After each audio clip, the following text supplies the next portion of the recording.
92.5 Phoenix FM, D15 today, and on the phone we have a local musician, no stranger to Phoenix FM because we've had him on before. Every time he does something major, we drag him on the radio, and he's kindly got in touch with us again, and it's Robert O'Connor. Hello. How are you doing? Thanks so much for having me back again. A little bit different this time, though. It's very different. Let's get into that in a second, but you've got a new single out. I do. It's called Over Before It's Begun, and it's a collaboration single with Skynum GT, who is an artist that I met. He's an electronic artist from Peru, and this is our third track that we've done together now. Wow, and how did you meet? So, very strange set of circumstances. I usually do remixes for my singles a couple of weeks after they come out, and it sort of just boosts the sort of stream time of the track, and also gives you more experimental versions, and it kind of creates new inspiration for you as well in your work going forward. But last year I approached a remixer who I had worked with previously, and he wasn't available, but he suggested to me that I ran a competition on my Instagram page, because that's sort of where most of my following is, and I would have a lot of kind of underground producer followers, which I wasn't really aware of at the time.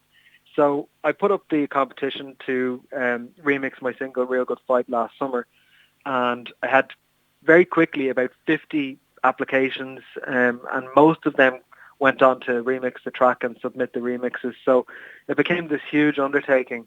But out of it, I met this guy whose real name is Jordan Artiga. Skynum GT is his stage name. And we kind of clicked, even though we've never met in reality. We musically clicked, and there was a really good dynamic there. And, you know, he won the competition, and then a couple of months later we talked about maybe doing something else together, because actually the remix almost fared better than the original version of the song in terms of reviews and streaming numbers. So we just thought maybe this is a good recipe. So in January we did another track, another single, and that sort of was a real slow burn. And then I suppose during the lockdown it was a case of we started looking through what other material I had lying around. And because we work long distance anyway, it made sense to do something again. And you said there that, you know, the song almost sounded better in remix, but isn't that kind of the idea of a remix, is let somebody else at something that's got good core solid credentials and let them bring something else out of it? I remember back in the 80s all the 12-inch remix singles that would come out, and it was the remix that people got excited about. Absolutely. Well, I've long been a lover of remixes, even without a sort of commercial eye on why they're a good thing. It's, for me, it's very much like it builds up your catalogue and beefs it up, really. And I always get excited from, you know, artists that I enjoy. Like even today I was listening to the extended remix of the new Roisin Murphy single, another Irish act, and you know, I will listen to that more than I will the radio edit. So yeah, I definitely agree with that, and it's fresh ears, and it's bringing in new talent. You know, the original version will always hold a special place for the artist, but you come to love remixes just as much a lot of the time. Is it kind of not now the Peruvian kind of slant on your music, but is it a bit like Avicii kind of taking something kind of country and turning it into pop? Is it like that on a maybe non-Avicii scale kind of thing? Oh yeah, for sure. On a smaller scale, I think there's a lot of crossovers there. I mean, 2 years ago when I started making music again, I was making country music, country pop singles, and so I'm coming from that background anyway, and sort of vocally and melodically, I think my output still has undertones of country that you just kind of can't get rid of. That's just the way I write, and you know, probably who I am as an artist at the core. But then when I collaborate with electronic artists like Skynum GT, it does have that sort of Avicii effect. He is quite a fan of the likes of Kygo as well, so you definitely hear influences of that sort of thing there. And then a lot of my sort of 90s and noughties influences, you know, I would listen to a lot of instrumental, Ibiza, Cafe Del Mar, that sort of thing. You know, that has definitely come in as well. So we're just trying to fuse both of our influences, which can be tricky, but I think is why we get hopefully an original sound as well at the end of it. I'm glad you brought up the country thing, because I did want to talk to you about where you kind of place your music on a spectrum. And I know nobody likes to be pigeonholed because everybody's original. They are. They Yeah, actually, everyone is original. But I heard country in your vocal, but definitely not in the music. And it was kind of a comfortable disposition, because, if you get kind of country voice with country song, it's bang in the pigeonhole. But if you have to kind of query it a bit and kind of go, what is this? This is yeah. different. What I liked that. Now, it's not all about me, but after 35, 40 years listening to music, I've started to get into country, and I always, as a youth, hated country music, but I'm moving solidly into it. I think it is a wonderful genre that I'm discovering now at, 50 years of age. But you're country by heart, but your music, you're experimenting and kind of touching up. Like if it was painting, your style is kind of shifting to something else. Definitely, and in some ways it was accidental. About this time last year, maybe even earlier, actually, my shift in what I was listening to myself. So I had been listening to a lot of Sam Hunt and James Barker Band and Chris Stapleton. So a lot of Nashville-based country acts that were even bringing in little aspects of urban music. So that's another fusion again. So for me, I went from that to then the new Tame Impala record came out, and the Pet Shop Boys' new album came out with Stuart Price, and I started to listen to so much electronic and experimental, kind of dreamy, quite Californian sounds, and I really just felt so obsessed by that sound that I wanted to bring it into my own music, and it was very much like a sharp turn that I took. I went to the studio, and I said to the producer that I was working with at the time, I came with kind of a list of tracks that I've been listening to, and I said I really like the synths here, and I love the percussion in this, and let's do these kind of warped guitars. And he was just like, wow, I thought we were making a country record, because that's what we had done the last 3 times that I went in.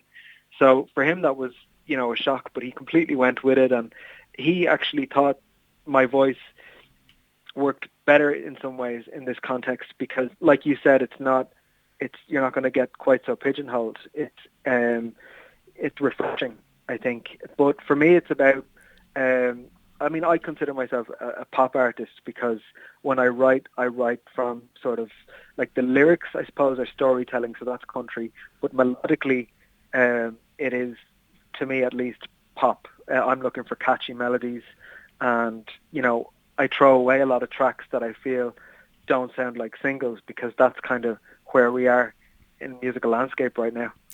And speaking of the musical landscape, because you've mentioned an array of artists there, and I heard the Pet Shop Boys and I went, oh, somebody I know, because, and no disrespect to your list of people, but I'm hearing these great names. These people are not getting played on the radio here.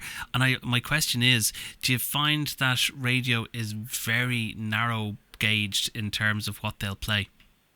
Very much so. I mean, this would be my single most alarming issue that I have with the Irish industry at the moment. And it goes for the UK as well to a point, but there are probably more niche shows there that will cater to artists like me. But I mean, when you look at electronic artists and urban artists that can't get played on Irish radio, despite the fact that the quality is up there, it really makes you think, well, how do I even stand a chance? If the people I follow are not being played, how is it possible for me to be played without a budget, without PR, without a radio plugger? And the reality is whatever about a spot play, you are not getting on the playlist, as an independent artist making this type of music. But then, in saying that as well, if I went square in with a pop country record, there's nothing to say that it would be played either. My experience in the last 2 years is that there are great DJs, but they all have limitations in these larger stations, whereby they don't have the choice of, maybe beyond playing 2 tracks that they like in their own show, they don't actually have that free reign.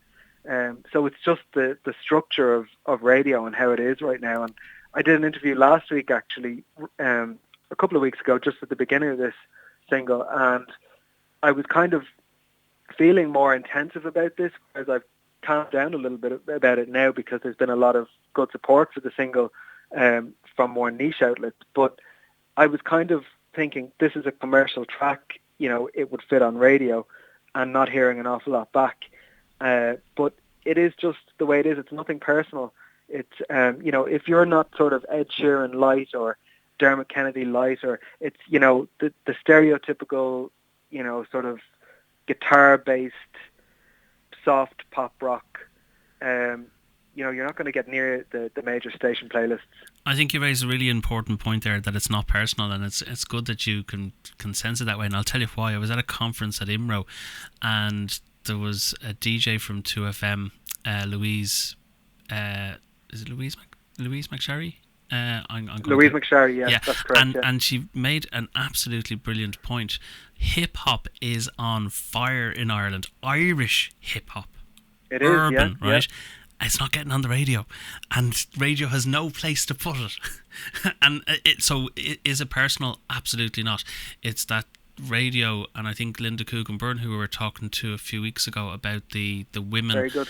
The gender and that sort of thing as well. The gender balance is that radio's format is so constrained and so tight that the same 5 acts are filling the top 5 across all the radio stations in the country.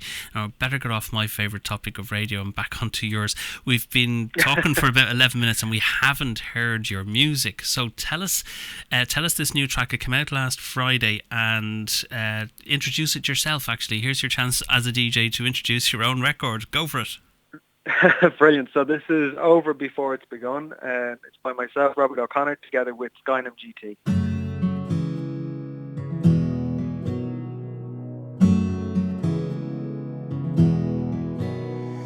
You walked into my life on the 5th of December. It was cold and dark outside. I seem to remember I was fine, preoccupied. I guess I wasn't looking, but then you stared into my eyes, and nothing's been the same again. Oh, I can't believe it's over before it's begun, and I can't believe I lost you before you've been won.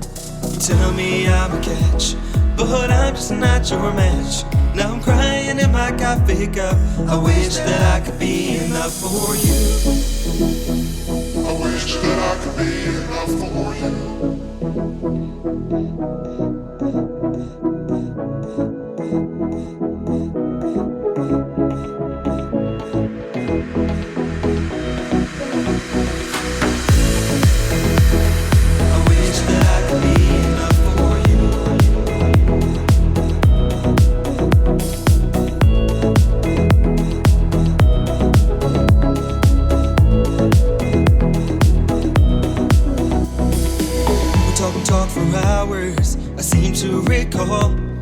I missed the train, walked in the rain, but it didn't matter, 'cause I was sold on you on the very first view. If you'd been on auction, I'd been out of reach for you. What is it that you need in somebody? What can I do to impress you? What if I changed my name and dyed my hair? Could you fall in love with me, with my new identity? 'Cause I can't surrender just because you said it's over. Oh, I can't believe it's over before it's begun, and I can't believe I lost you before you've been won. You tell me I'm a catch, but I'm just not your match. Now I'm crying in my coffee cup. I wish that I could be enough for you. I wish that I could be enough for you.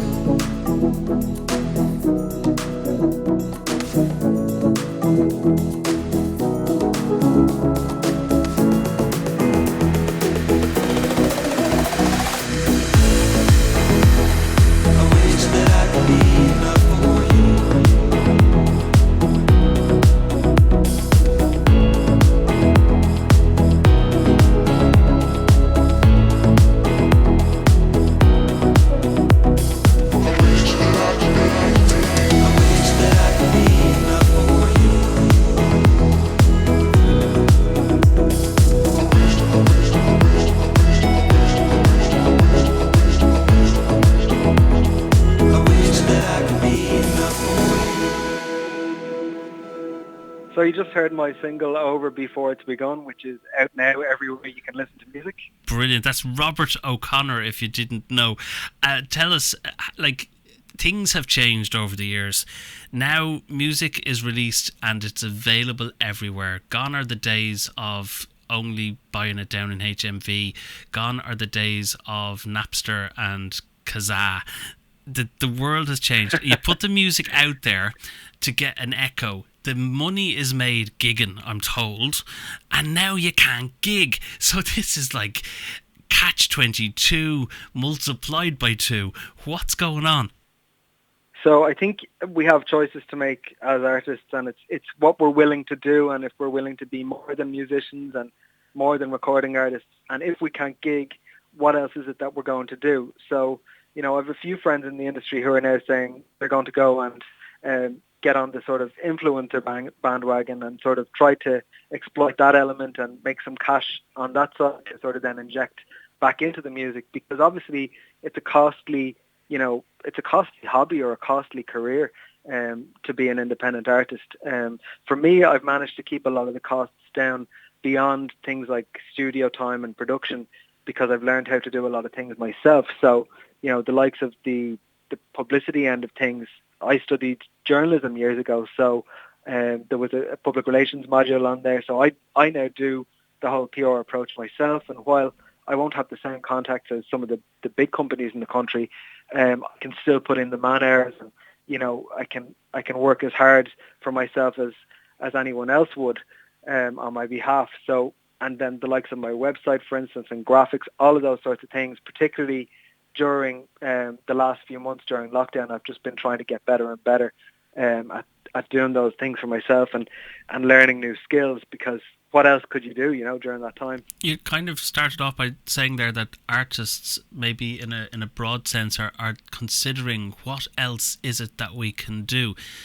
So I'm wondering, are they trying to reinvent income around the new normal? Because obviously the channels to standing up on a stage and people buying the CD at the back of the hall is kind of gone at the moment. Are they just kind of green field, blue sky thinking and saying, what is it I can also do because I've got this skill set? Yeah, well, I think out of this, out of any difficult situation, can come sort of new ideas and new opportunities. For me, I suppose, pre-lockdown, I wasn't making money from original gigs anyway. So I'm at such a level whereby, you're playing a lot of open mic gigs, and then you're playing a lot of support gigs and certain gigs around Dublin where they happen week in, week out, and there's only so many times you're going to sort of play them as well. You might play them each time you're doing a single, or you might do it every second time and then go somewhere else the next time. And then there's the situation of being told, you can't saturate the market. You need to just keep playing and playing because you need to get those real people and turn them into sort of virtual followers and, get them on your mailing list. And it's this whole 360 thing of, it's not enough for the fan to be just streaming or just at the gig. It has to be the whole lot. So for me, it hasn't made a huge difference financially. It's just, I suppose, I would have day jobs as well that I now don't have at this moment in time. So I'm immersing myself in the music end of things and in the business behind that and the creative process behind that. So, it hasn't been a negative thing for me at all. And I'm not trying to solve any musicians' problems out there with the following suggestion, but is it something like, if you're talented and you can write melodies and tunes, that you could maybe look at the curriculum of secondary or primary school and turn some of the content of a history book into basically a horrible histories kind of sing-along of the curriculum, and then present that to the Board of Education or the Department of Education or to schools and say, let's sing about the Reformation. let's sing about Leonardo da Vinci and these kind of guys. Well, that's definitely the first time I've ever heard that idea. So, well, it's nicked off Horrible Histories from the BBC, who kind of have these amazing tunes where you can kind of remember all the wives of Henry VIII through tune and through song, because it's much more easier to remember, them or a One Direction hit than it is Right, what the yeah. guys wrote down in a school Sure. book, because school books are boring. I think definitely for some songwriters that would be a thing. For me, I think I'm too temperamental as a songwriter, and I don't have necessarily a way that I approach songwriting. It's just, sometimes I'm just kind of blessed on a particular day that a melody and a lyric will come, and it's most of the time when you least expect it. You don't sort of sit down and think, right, I'm going to write my next single now. For me, it's when I'm out and about and having new experiences, and even something we can't do at the moment, obviously, is be in other countries and be around different cultures. And that's definitely, I think, art will suffer because of that, I reckon. Would you take a challenge? Would you write a song about Daniel O'Connell or Michael Collins or somebody? I don't think I'm the right man for the job. Okay. If anyone else out there is interested, it's 92.5 Phoenix FM across social media. So the immediate future is the single's out and people can pop that on their earbuds anywhere they like, Spotify, YouTube, the usual places. Is there a video to accompany this? There is a video. I shot it only 2 weeks ago. We had a very quick turnaround, so we kind of, as soon as we were let out, we said, right, we'll get a location sorted, and we filmed on this sort of. I worked with this director called Matt Black, who is a Dublin director, and it's the first time I've worked with him. So very refreshing experience. We went out to the middle of nowhere and just on this abandoned farm. I've seen that one. That's yeah, the you've one seen it, with the haystacks and the barn and the planks of wood and whatever. Yeah. So you can see a little bit of the country nods there, but then you've got kind of some urban influences as well, and it's just a collision of basically anything that I feel makes up my kind of musical DNA. It's definitely, the thing for me was when I spoke to the director, he wanted to know my ideas, and I said, look, the main thing is that this is not stereotypical Irish male singer-songwriter walks through Temple Bar with a guitar slung across his back. I said, because that's not, my output, and I want to, even if this doesn't make a splash, I want it to be out there and to be honest rather than to be just trying to imitate, what's already successful. I did get that from watching it, because it's more similar to the ones you might get on Irish country hits kind of television shows, that it's more Nathan Carter kind of video than a urban kind of sense. Yeah, I don't watch too much of that sort of stuff, so I wouldn't have been, sort of directly influenced. But, there's always as much influence from the director as there is from the artist when it comes to a visual. He did a photo shoot on the same day, and I just completely left it up to him as to, what the outcome was going to be, or he found the location, and I was thrilled with it. I mean, I kind of styled it up and knew what sort of, colours and stylistic kind of approaches I wanted. But we just met in the middle in terms of concept. And is image important in music? For me, it is. I think for a lot of Irish male singer-songwriters, it probably is less important. I suppose it depends on what sort of genre you're in. But considering, I grew up on a lot of pop music, pop visuals have always been very striking and recognizable, and branding is important to me. So, for instance, when you watch the video, I want for that to tie in with the cover art of the single. I want for my social media to look the same. When I'm doing promo, I'm, in that mode of branding myself. I don't think I'm sort of, a lot of people are quite snobby about fashion and its relationship with music. But I think if you look at the 80s and the 90s, the most iconic videos and pop stars that came out of those eras were very much aware of the importance of fashion and styling in music. Yeah. Asks the guy from radio, where image has never really been important, but I suppose it's all changing now with cameras in studios and everything. Yeah, I mean, there's a camera everywhere, and the thing is with the likes of Instagram and now TikTok as well, everything is visual, because I find, you put up a ton of text online, it's very hard to get, the read time on that to get someone to the end of it, whereas you put up something in a short video or, and that's something I'm experimenting more now with, is video clips and rather than just text and imagery, to try and get that engagement. Now, if only pop musicians could get some money out of TikTok for the music that gets played there and the thousands and tens of thousands of views that are seen. Maybe they should share some of their capital that they make through their advertising. That's for another day, but come here, Robert. New singles out already, and you know where to download it, folks. Just search for Robert O'Connor. Have you got another song that we could play out with that maybe we'll do the same again and you introduce it?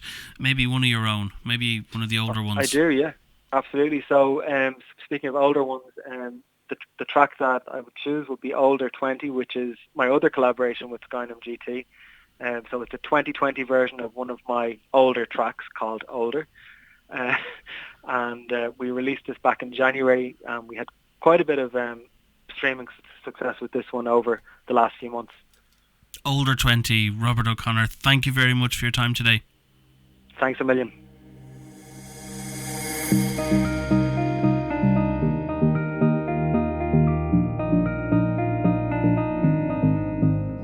This town is too small for both of us. Lately I can't walk around and find your face here, there and everywhere. I guess it wouldn't matter if I didn't still care. Well, this bar isn't big enough for you and me, 'cause every time I see you I see the memories, and that'd be just fine.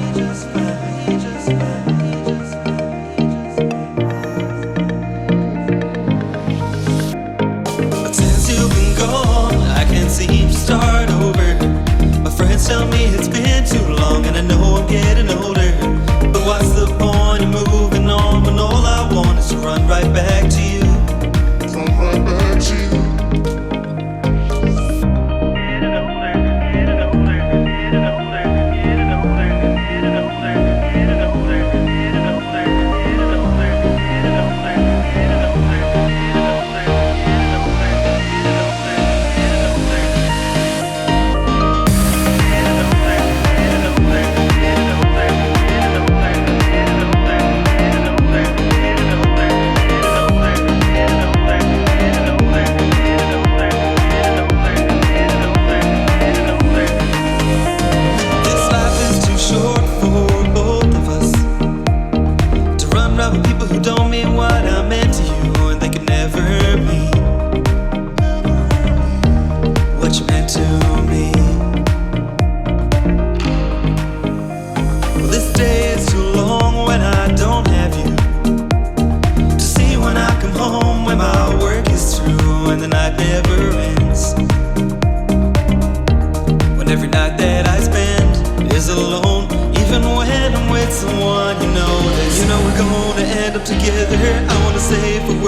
since you've been gone, I can't seem to start over. My friends tell me it's been too long, and I know I'm getting older. But what's the point of moving on when all I want is to run right back? What's the point of moving on when all I want is to run right back to you?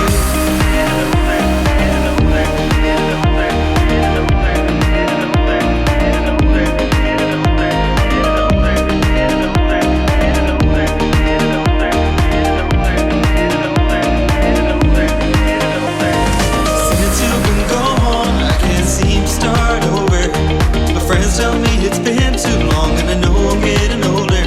But what's the point of moving on when all I